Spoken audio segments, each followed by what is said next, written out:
Israel middle east में 7 मोर्चों पर जंग लड़ रहा है। एक तरफ जहां लेबनान के हिजबुल्लाह ने उसे हाइफा में ड्रोन अटैक कर भीषण चोट पहुंचाई है, तो वहीं दूसरी तरफ जबालिया कैंप में दोबारा घुसी इजरायली सेना को भी जबरदस्त टक्कर मिल रही है। और एक छोर से इराक और सीरिया के प्रतिरोधी समूह बार बार इजराइल का रास्ता रोक रहे हैं। और अब इसी कड़ी में इराक के इस्लामिक प्रतिरोधी समूह सराया अवलिया अल-दम ने जॉर्डन में इजराइल के एक सैन्य ठिकाने पर हमला किया। प्रतिरोधी समूह का दावा है कि उसने 14 अक्टूबर 2024 को जॉर्डन की घाटी में इजराइल के एक अहम ठिकाने पर ड्रोन हमले किए। इसके अलावा प्रतिरोधी समूह ने हाइफा में भी 2 इजरायली टारगेट्स पर ड्रोन अटैक किया। इस हमले से पहले 13 अक्टूबर को प्रतिरोधी समूह ने कब्जे वाले सीरियन गोलन हाइट्स में आईडीएफ के ठिकानों पर 2 ड्रोन अटैक की जिम्मेदारी ली।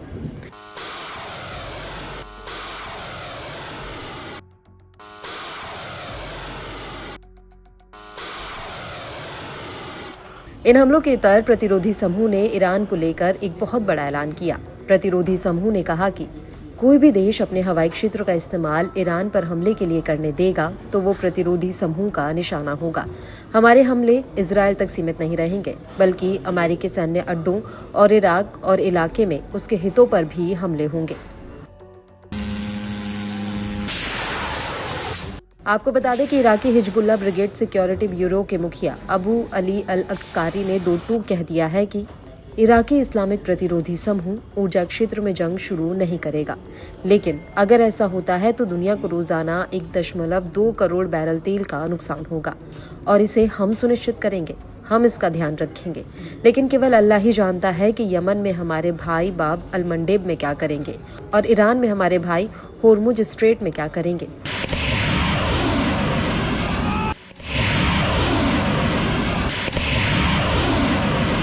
वहीं दूसरी तरफ इराक के राष्ट्रपति अब्दुल लतीफ जमाल राशिद ने भी कह दिया है कि वो इजराइल को ईरान पर हमले के लिए अपने हवाई क्षेत्र के इस्तेमाल करने के खिलाफ है। उन्होंने ये बात ईरान के विदेश मंत्री अब्बास अरगची के साथ मुलाकात के दौरान कही। उन्होंने कहा कि इजराइल को तुरंत लेबनान और गाजा पर हमले रोकने चाहिए। इराकी राष्ट्रपति ने चेतावनी दी कि युद्ध का विस्तार पूरे मिडिल ईस्ट को जंग की आग में झुलसा सकता है।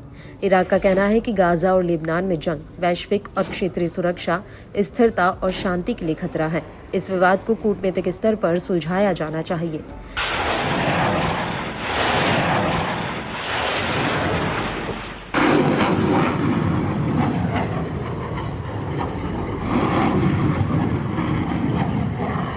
हालांकि ईरान के विदेश मंत्री ने इराकी राष्ट्रपति के बयान के जवाब में कहा कि ईरान अंतर्राष्ट्रीय शांति और सुरक्षा के लिए प्रतिबद्ध है और लेबनान में और गाजा में इजरायली आक्रामकता और अंतर्राष्ट्रीय कानूनों के उल्लंघन के खिलाफ है।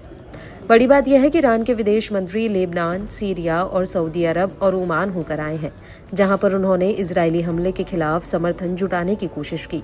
गौर करने वाली बात यह है कि खाड़ी और अरब देश कतर, सऊदी अरब, जॉर्डन, सीरिया, इराक और ओमान में अमेरिकी सेना के बेस हैं और अंदर खाने ये देश अमेरिका की खिलाफत भी नहीं कर सकते। ऐसे में देखना ये होगा कि जब इजराइल ईरान पर हमला करता है तो ये देश हकीकत में उसे रोकने की कोशिश करेंगे या फिर पर्दे के पीछे से इजराइल की मदद करेंगे।